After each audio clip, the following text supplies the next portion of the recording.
मैं हरि भटनागर। अर्पण जी का आदेश है कि मैं दो कहानियों का पाठ करूं।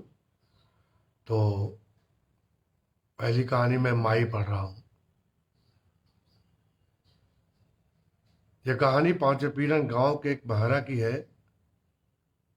पता नहीं क्यों पांचपीरन गांव का नाम जबान पर आते ही महरा की याद हो आती है। महरा यही कोई 4 फुट का निहायत ही काला, उस पर चेचक का मारा था। चेचक ने उसकी एक आंख छीन ली थी और दूसरी आंख थी, लेकिन ऐसी दिखती जैसे गंदमी कांच जमा दिया गया हो। नाक चिपटी थी और भौं और बरौनियां गायब थीं। सिर पर वह हमेशा गमछा बांधे रखता। जैसा कि कहा गया है कि वह महारा है। पेट के लिए वह बस स्टैंड की दुकानों में पानी भरता है।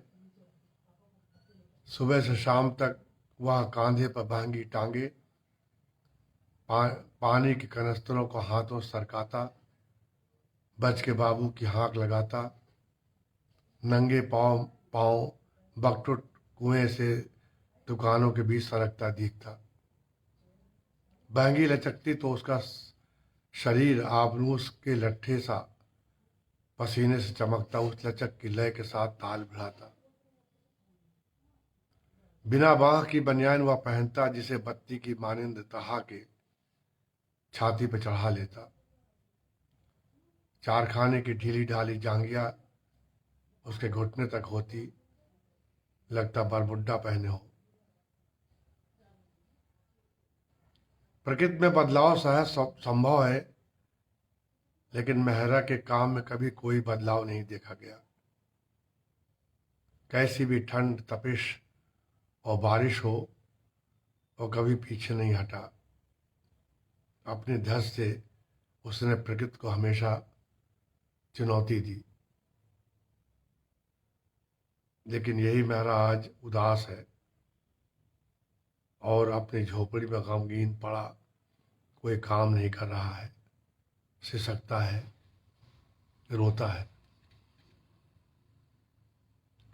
मेहरा की उदासी की एक छोटी सी कहानी है। बात यह है कि मेहरा की 80 साल की बूढ़ी माँ थी। मेहरा माँ को बेहद चाहता था। उसकी चाहत का यह आलम था कि उसने उसकी खातिर शादी नहीं की। उसका मानना था कि कहीं घरवाली माँ को तकलीफ न दे, तंग न करे। माँ को कोई तंग करे, उसके लिए यह मर मिटने की बात थी। माँ ने हजारों बार उससे अरदास की, विनती की कि वह शादी कर ले। पोतों को देखकर वह मरना चाहती है, लेकिन उसने माँ की एक न मानी और कुंवारा ही रहा आया। जिस लगन से वह काम करता, उसी लगन से माँ को चाहता भी था। माँ उसे सरवन कह के पुकारती, जबकि उसका नाम अच्छे लाल था। माँ कहती, तू असली सरवन है, अवतार। भगवान सरवन तो माँ बाप की सेवा से चूक गए, तो उससे 1000 कदम आगे है, बेसी है मेरे लाल। सरवन माँ के लिए मौसम का सबसे मीठा फल ला कर देता। आम, अमरूद, जामुन, खरबूजा, तरबूज, पपीता, जंगल जलेबी को वह चख चख के और टो के लाता। माँ उसके इस प्यार में बावली थी और सरवन को गांव भर में बखानती फिरती। कोई ऐसा दिन न गया जब उसने माँ का सिर, हाथ, पैर न टीपा हो, दबाया हो। उसके धोती खींचना और खाना बनाना सामान्य काम थे। अतिशय प्यार के चलते माँ ने एक दिन सरवन से दबे स्वर में आंचल फैलाकर कहा, सरवन, तूने जो मेरी सेवा की है भगवान साक्षी है। बस जिंदगी में एक ही इच्छा शेष है, अगर तू उसे पूरी कर दे तो मैं आराम से मरूंगी। सरवन ने भाव विह्वल होकर कहा, माई तू ऐसा क्यों बोलती है? तू क्या चाहती है, बोल तो सही। सरवन जान देकर भी तेरी इच्छा पूरी करेगा। बूढ़ी बोली, बेटा 50 साल पहले तेरा बाप मुझे प्रयाग कुंभ में स्नान के लिए ले गया था।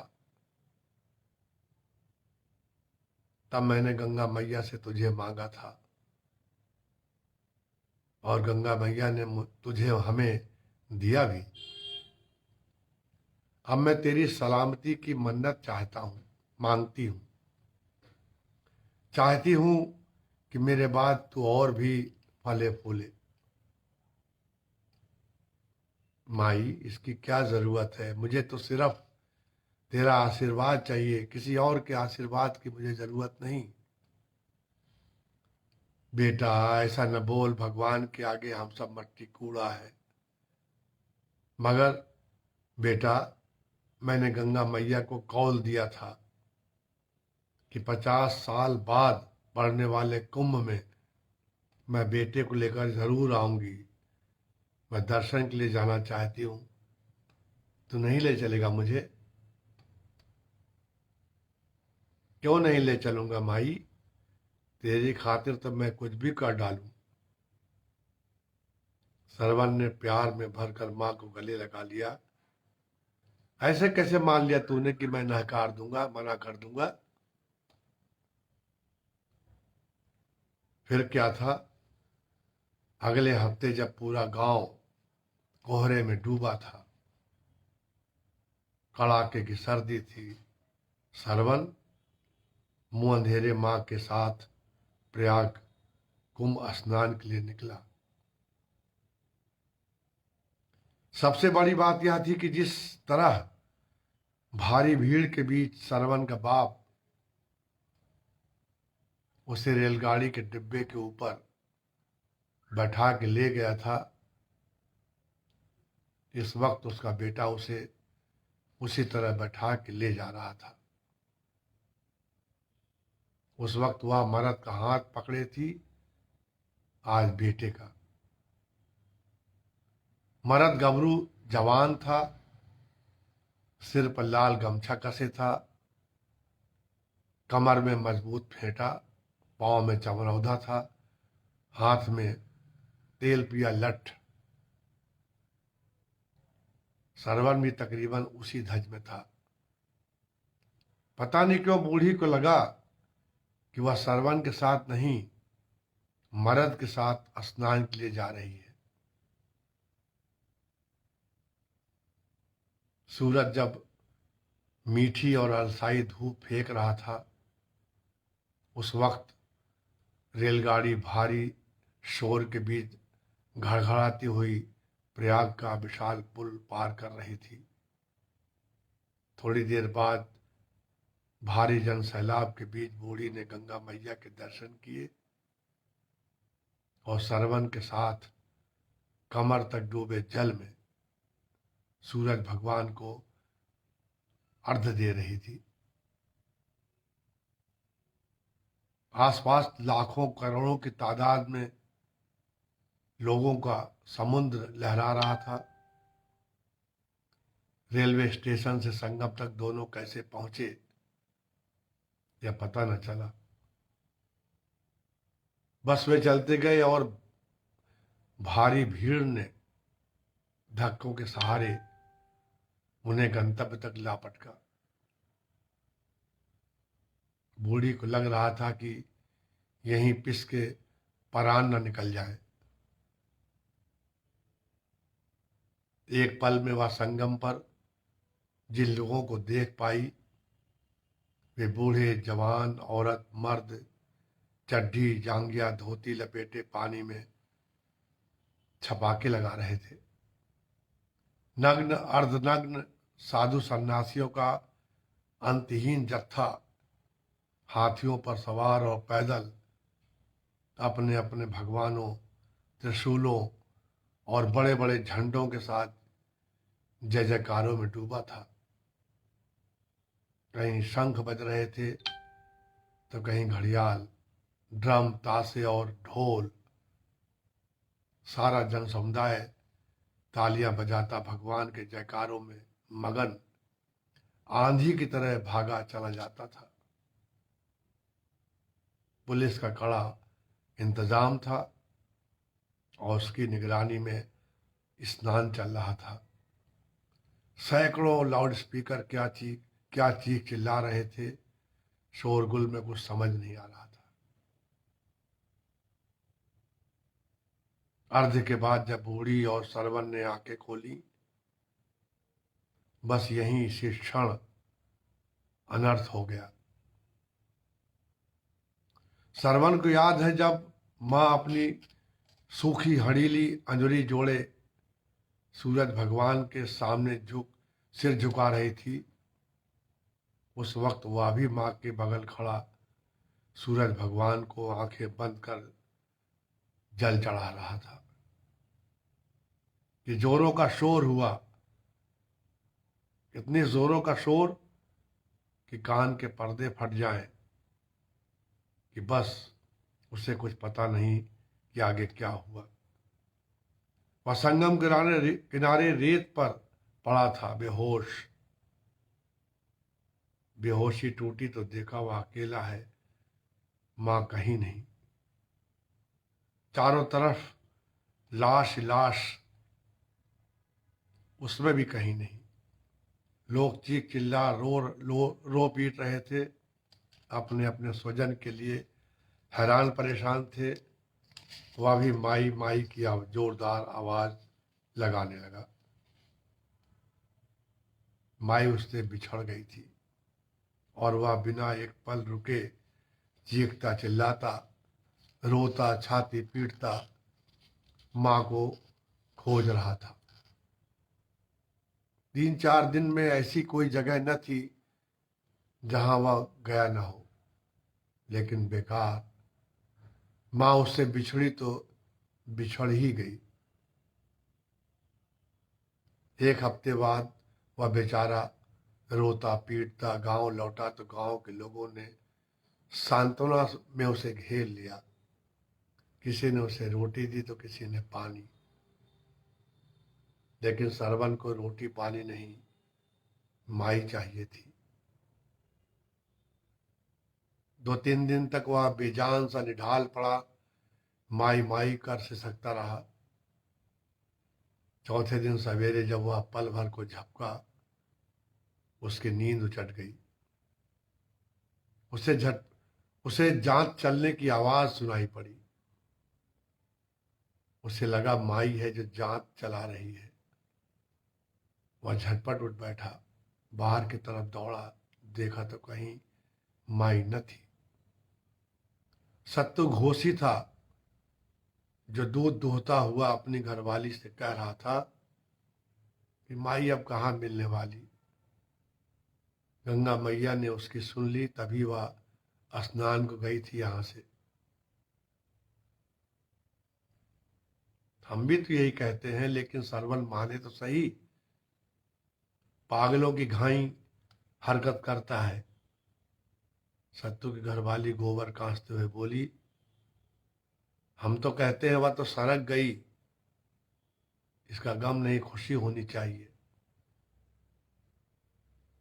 सरवन दोनों की बातों पर बुरा सा मुंह बनाता सुग्गे के पास आया और सुग्गे से पूछा, माई कहाँ है पर्वते? सुग्गा पिंजरे का चक्कर लगाता माई माई की तीखी टेर लगाने लगा, जैसे वह उसके गम में खुद दुखी हो। जब सरवन ने झुककर उससे फिर प्यार से पूछा तो सुग्गा तीखी टेर मारने लगा, जैसे कह रहा हो, माई तेरी नहीं मेरी भी थी। अब रोने की नहीं, उसे खोजने की जरूरत है। जा खोज तो सही, माई मिलेगी, जरूर मिलेगी। पक्के में।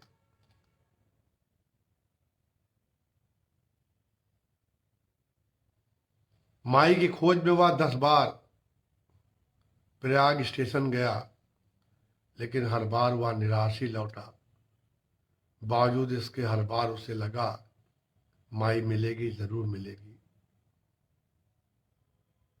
इस बार वह फिर माई की खोज में जा रहा है।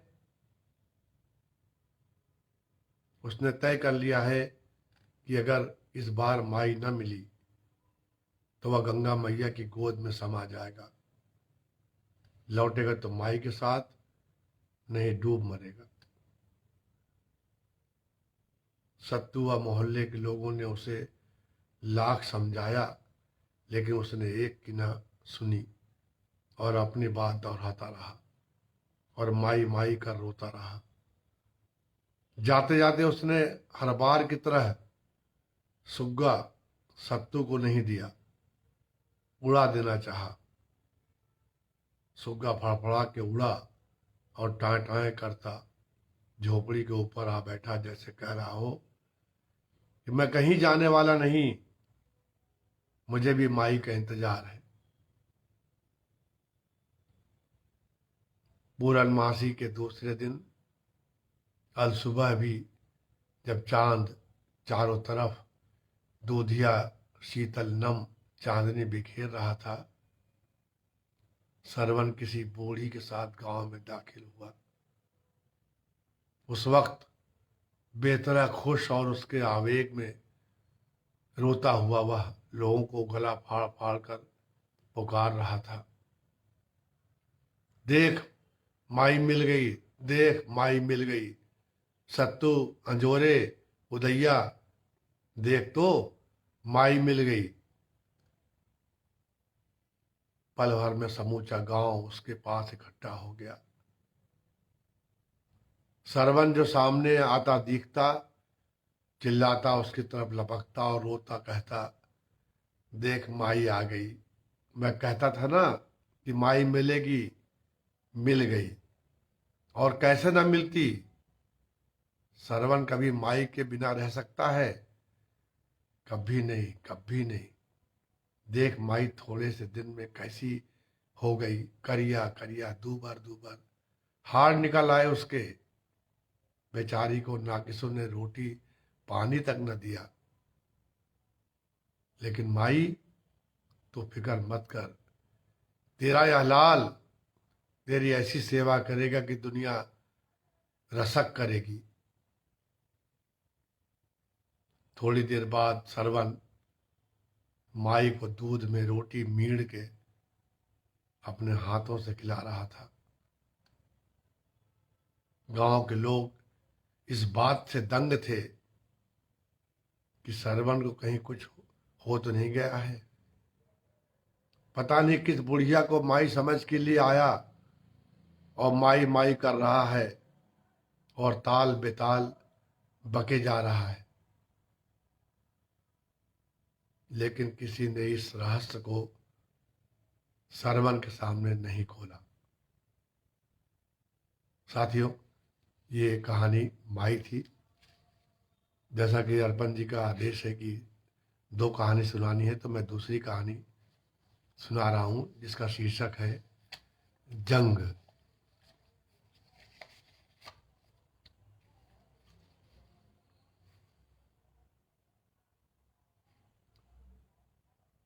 चिरौटे को उस वक्त बेहद गुस्सा आया जब उसके घर में एक दूसरा चिरौटा घुस आया।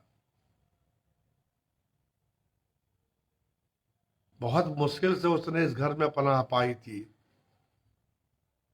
मुश्किल इसलिए कि इस घर का मालिक अजीब तरह का सरका हुआ आदमी था। घर की दिक्कतों या पेचीदा नौकरी की वजह वह सहज नहीं दिखता।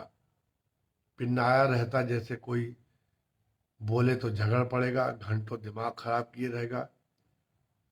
कुछ नहीं कर पाएगा तो बच्चों को लतिया डालेगा, उनकी किताबें कापियां फाड़ डालेगा, पत्नी के झोंटे हिलाकर दीवार से टकरा देगा। ऐसी कई सारी हरकतें वह कर गुजरेगा। तो ऐसे आदमी के घर में पनाह पाना कितना मुश्किल था, और यही मुश्किल आई भी। हुआ यूं कि उसने दीवारों के संध में, जहां पीपल असंख्य जड़ें फैलाकर ऊपर हरे पत्तों के साथ मगन है, घोंसले के लिए तिनकों का ढेर जमाना शुरू किया अपनी चिरैया के साथ। उस दिन कोई दिक्कत नहीं आई और ना ऐसा ख्याल दिमाग में उठा।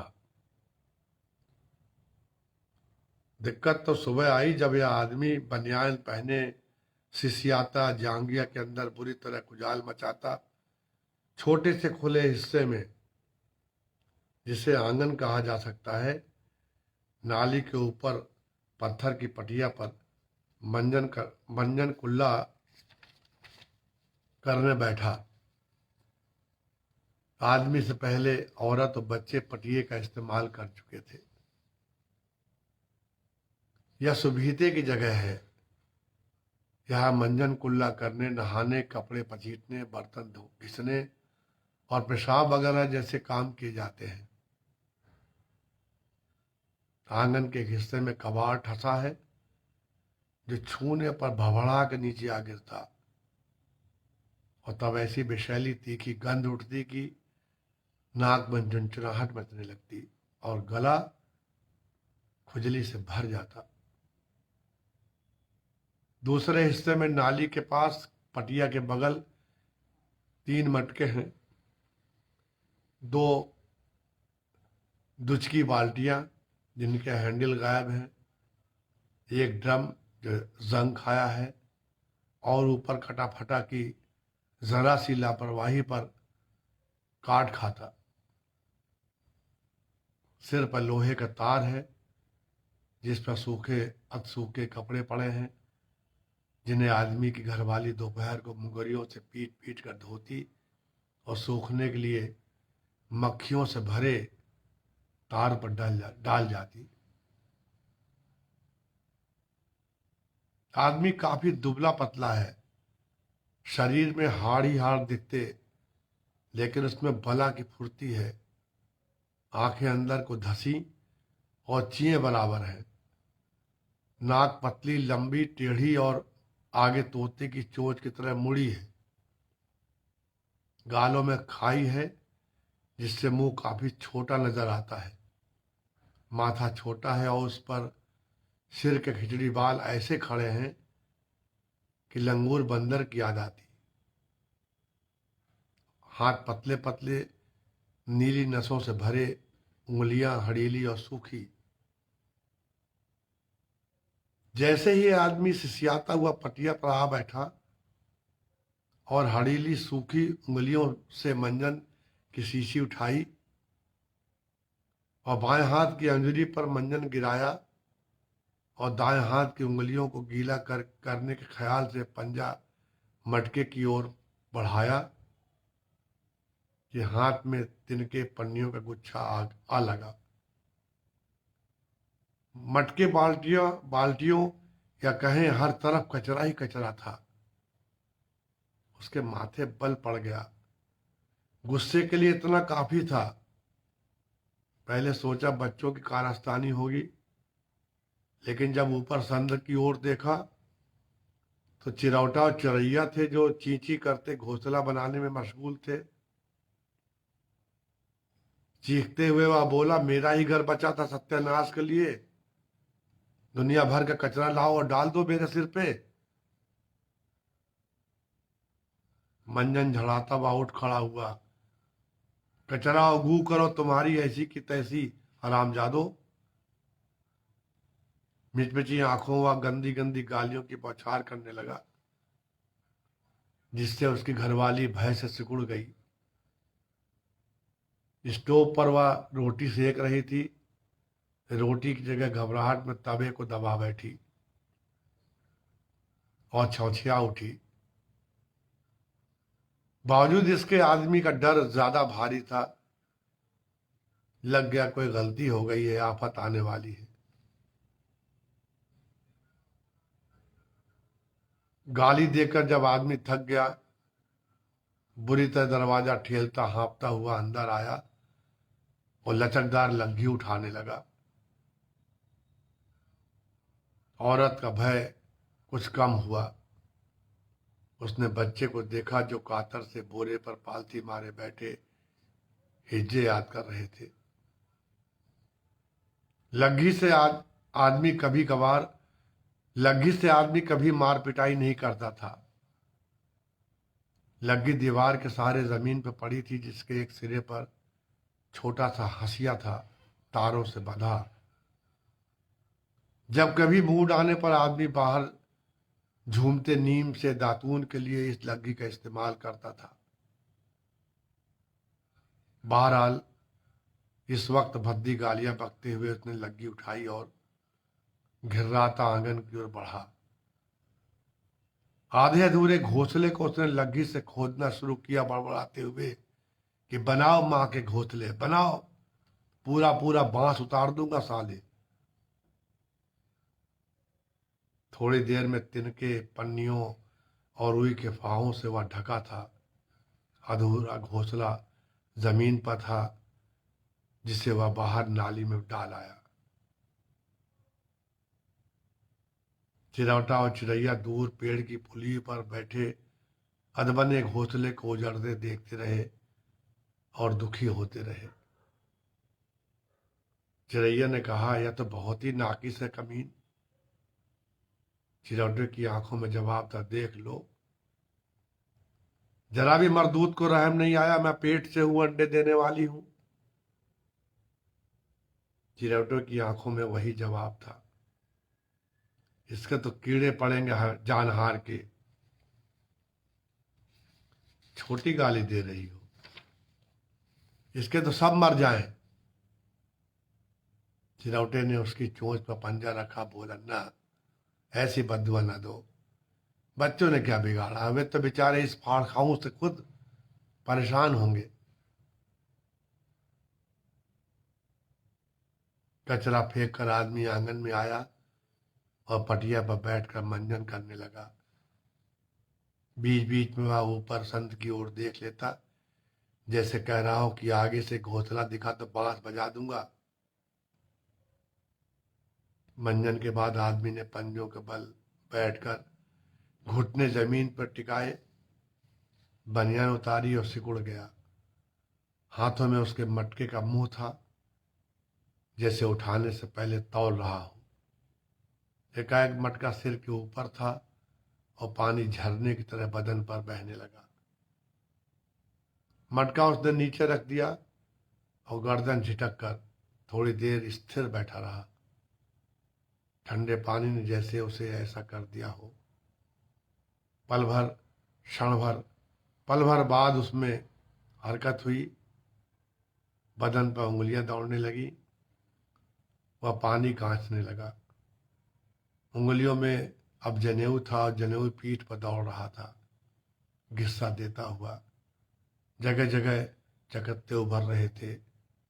गर्दन टेढ़ी करके उसने तार से तौलिया खींचा और बदन पोंछने लगा। अंत में तौलिया लपेटकर गीली जांघियां नीचे सरकाता हुआ अंदर चला गया। चिरौटे ने गहरी सांस भरी, चिड़ैया को देखा और तनकर बोला, मैं अब इसी घर में घोंसला बनाऊंगा। देखता हूं कब तक नोचता है यह जल्लाद। और उसने घोंसले के लिए मुलायम मुलायम तिनके, पन्नियां और रुई के फाहे बटोरने शुरू कर दिए। चिड़ैया ने उसके कंधे से कंधा मिलाया। 15 दिन तक वह रोज घोंसले के लिए माल लाता रहा और जमाता रहा, और सुबह आदमी उन्हें भयंकर चीख गुहार के बीच बिखेर देता। 16वें दिन आदमी को पता नहीं क्या हुआ, घोंसले की तरफ उसकी लग्गी नहीं गई। मंजन करते करते संत की ओर देखा, जैसे चिरौटे से कह रहा हो कि तू हार मानने वाला नहीं, घोंसला बना के रहेगा। एकाएक वह चीख पड़ा, मर साले, मैं हारा तू जीता, आगे से तुझे जो करना है कर। मैं कुछ नहीं बोलूंगा। फिर क्या था, मारे खुशी में चिरौटे ने घोंसला बनाना शुरू किया और कुछ ही दिनों में बहुत ही सुंदर, आरामदेह और सुरक्षित घोंसला बनकर तैयार था। लेकिन यह दुश्मन चिरौटा जो उसके घर में घुस आया है उसे उजड़वा देगा। आदमी ने तो उसे किसी तरह पनाह दे दी, लेकिन इस कमबख्त की वजह अब उसका घोंसला बचने वाला नहीं। दिन के पन्नियां बटोरेगा, गंदगी करेगा, आदमी का दिमाग खराब होगा, फिर न यह रह पाएगा और न मैं। चिरौटा युद्ध के लिए तैयार हो गया। सोच लिया कि दुश्मन चिरौटे को मार के भगा के ही दम लेगा वह। मगर यह दुश्मन चिरौटा बहुत ही चालाक और चतुर था। जमाना देखा, सीधे आमने सामने नहीं लड़ रहा था, पता नहीं कौन सी आड़ सुरक्षा कवच के साथ था। लगता कि मार पर उसका कोई असर ही नहीं, समूची चोट उल्टे उसे खुद को लगती। चिरौटा परेशान था। आखिर यह दुश्मन चिरौटा कहां से और किससे प्रशिक्षित होकर आया है, और वह निरा अनाड़ी मूर्ख अकाई, सारी चालों से नावाकिफ, पूरा लठ बज्जर। चिरौटों को इस बात का भी गहरा अफसोस हुआ कि दुश्मन चिरौटा उसकी किसी बात का मुखर जवाब नहीं देता, उसी की तरह वार करता है और हर वक्त चौकस रहता अपने सुरक्षा कवच में।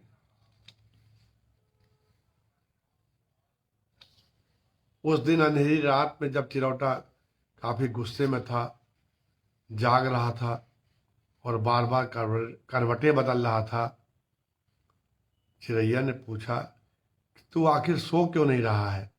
कई दिनों से मैं देख रही हूं तू रात रात जागता रहता है, गुस्से में बड़बड़ाता रहता है, क्या बात है? चिरौटे ने कहा, एक दूसरा चिरौटा हमें बेदखल करना चाह रहा है और हमें उजाड़ देना चाहता है। जब तक मैं उसे भगा नहीं दूंगा चैन से नहीं बैठूंगा। दूसरे दिन सुबह चिरैया ने देखा चिरौटा दुश्मन चिरौटे के सामने था, गुस्से में भरा, मरने मारने पर उतारू। लेकिन दुर्भाग्य था कि दुश्मन चिरौटा सुरक्षा कवच के पीछे था, जिसे उसका चिरौटा भेदने में पूरी तरह असमर्थ था। चिरैया जब युद्ध के लिए मैदान में उतरने को ही चिरौटे ने उसे यह कहकर मना कर दिया कि मैं अकेला काफी हूं, तू चूजों को संभाल, कहीं नीचे आ टपके तो अनर्थ हो जाएगा। चिरैया उसकी बात मान गई और घोंसले पर जा बैठी। इस बीच आदमी ने दरवाजा खोला और आंगन में दाखिल होने को था कि चिरौटे को देखकर मुस्कुरा उठा। आंखों में हंसी दौड़ गई और चौखट पर ही खड़ा रह गया। वह क्या कर रहा है या नालायक? बुदबुदाते हुए उसने आईने को अपनी जर्जर धोती से ढांपा और नहाने लगा। आदमी के आते ही चिरौटा फुर्र हो गया और पेड़ की डगाल पर जा बैठा और आदमी को नहाता देखने लगा। जब आदमी नहाकर अंदर चला गया, चिरौटा गायब था। जरूर आदमी ने उसे इस कपड़े में छिपा दिया होगा, लिहाजा वह कपड़े पर चोंच और पंजों से वार करने लगा। चोंच और पंजों की मार इतनी जबरदस्त थी कि थोड़ी देर में धोती नीचे जमीन पे आ गिरी। धोती का गिरना था कि दुश्मन चिरौटा प्रकट हो गया। सचमुच वह धोती में छिपा बैठा था। चिरौटों को आदमी पर गुस्सा आया। आखिर उसने दुश्मन को छिपाया क्यों? उसने उसके साथ क्या बुरा बर्ताव किया है? उसके घर में घर बनाने के अलावा उसका कुछ बिगाड़ा नहीं। घर भी उसकी सहमत पर बनाया, फिर यह नाइंसाफी क्यों? वह चिरौटे से लड़ने के लिए जैसे ही झपटा, आदमी चीखता हुआ अंदर से बाहर आया। उसके हाथ में छड़ी थी, जिसे चमकाते हुए वह चिरौटे पर बिफरा कि आगे से लड़ाई की तो मार गिराऊंगा। चिरौटा पेड़ की डगाल पर बैठा सोचने लगा कि यह आदमी तो मुझे दुश्मन से लड़ने क्यों नहीं दे रहा है? चाहता क्या है कि मैं हार मान लूं और बेदखल हो जाऊं और दर दर की ठोकरें खाऊं? आदमी के अंदर जाते ही चिरौटा जब आया तो दुश्मन फिर गायब था। आदमी ने इस बार उसे मजबूत सी दिखती बनियान में छिपा दिया था, जिसमें से निकाल पाना उसके वश का न था। बावजूद इसके चिरौटे ने चीखते हुए बनियान पर जबरदस्त प्रहार शुरू किए। आदमी अंदर बैठा रोटी खा रहा था। औरत स्टोव के सामने बैठी रोटी बनाती जा रही थी। एकाएक आदमी जोरों से चीखा। औरत डर गई, क्या गलती हो गई? भयभीत निगाहों से आदमी को देखने लगी। दाल में कंकड़ आ गया क्या? आदमी छत की ओर मुंह किए बुरी तरह गरज रहा था। आंखें माथे से सटी थीं, मुंह में कौर ठसा था, राल से भरा। बात समझ में नहीं आ रही थी। एकाएक चपर चपर कौर चबाता आदमी बोला, ये चिरौटा चैन से बैठने नहीं देगा। औरत का भय कम हुआ, मुस्कुराकर रह गई। चलो, उस पर नहीं गुस्सा रहा है यह। अचानक आदमी पांव से थाली जोरों से ठेलता उठा, गुस्से में भरा, और दरवाजे के पीछे छड़ी की ओर बढ़ा। साले की मैया बजा दूंगा। नई धोती फाड़ दी, कुछ ना बोला, बनियान की मैया करने में लगा है। दरवाजा खोलने से पहले उसने अनगिनत छड़ी दरवाजे पर मारी, फिर झटके से दरवाजा खोला, जो दीवार से जा टकराया और ढेर सा पलस्तर झड़ा। आंगन में पांव रखते हुए चीखा, काहे मैयो करने पर तुला है बहन का? वह छड़ी तानता सपाटे से बढ़ा कि चिरौटा फुर्र था। फुर्र होने से पहले उसने पंजों और चोंच से ऐसे खूनी वार किए कि बनियान फट छिथ गई और जमीन पे आ गिरी। आदमी ने बनियान की हालत देखी तो आंखों में खून उतर आया। गरज कर उसने औरत को बुलाया और हाँफते हुए कहा, देखो साले चिरौटे को बनियान चीथ डाली। औरत अंदर ही अंदर खुश हुई। अच्छा तो हुआ, तुम्हें बम्बू करने वाला कोई तो है। ऊपर से गुस्सा दिखाती बोली, बड़ा ही खराब है मुंह जला। आदमी एक गुस्सा कर बोला, अच्छा भाग यहां से, बड़ी आई है, और उसे गंदी गालियां देने लगा। औरत ने खाक होते हुए माथा सिकोड़ा और आदमी को जलती निगाहों से देखा। क्या चाहता है कमीन? हर वक्त बर्रा रहता है बात बेबात पर। आदमी ने उसकी ओर ध्यान न दिया और वह किवाड़ की आड़ में जा खड़ा हुआ। अब वह चिरौटे को मार के ही दम लेगा। चिरौटा पेड़ की पत्तियों में छिपा बैठा आदमी को देख रहा था। काफी देर तक आदमी किवाड़ की ओट में खड़ा घात लगाए काफी देर तक आदमी किवाड़ की ओट में खड़ा रहा घात लगाए। जब चिरौटा नहीं आया तो उसने आईने को धोती से लपेटा और ऊपर से बनियान मजबूती से बांधी, यह सोचकर कि अब इसका बाप भी नहीं खोल पाएगा, और अंदर चला गया। जैसे उसने पैर के पंजे पर थाली खींची और कौर मुंह कौर मुंह की ओर ले जाने को हुआ, चिरौटे की पंजे और चोंच मारने की आवाज आई। बेतरा झल्लाते हुए वह उठा, साले को जिंदा जला दूंगा। उसने चारों तरफ निगाहें डाली, जैसे कोई कारगर हथियार खोज रहा हो। जब ऐसा कुछ हत्थे न लगा तो वह जोर जोर से हथेलियां मारने लगा, मानो ऐसा करने से उसे रास्ता सूझ जाएगा। और वास्तव में उसे रास्ता सूझ गया। वह उसे अनचित्ते में मार गिराएगा। दबे पांव चलते हुए वह दरवाजे की ओर बढ़ा और संद से देखा। जो नजारा सामने था हैरत में डालने वाला था। धोती और बनियान नीचे जमीन पर गिरी पड़ी थी। चिरौटे को चोंच से बेतरह चिरौटे की चोंच से बेतरह लहू बह रहा था। लेकिन वह वार पर वार किए जा रहा था बिना रुके। जब चोंच से वह वार करने में पूरी तरह असमर्थ हो गया तो उसने पंजे चलाने शुरू किए। और अब पंजे भी घायल थे और उनमें से बेतरह खून बह रहा था। आदमी मुस्कुराया, लेकिन वह खुलकर मुस्कुरा न सका।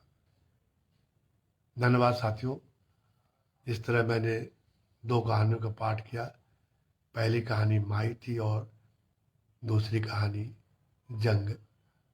मैं जनसुलभ पुस्तकालय और खासकर भाई अर्पण के प्रति आभार व्यक्त करता हूँ और आप सभी श्रोताओं के प्रति आभार व्यक्त करता हूँ कि आपने मुझे सुना, मुझे मौका दिया। अब आपकी प्रतिक्रिया का मुझे इंतजार है। धन्यवाद। नमस्कार।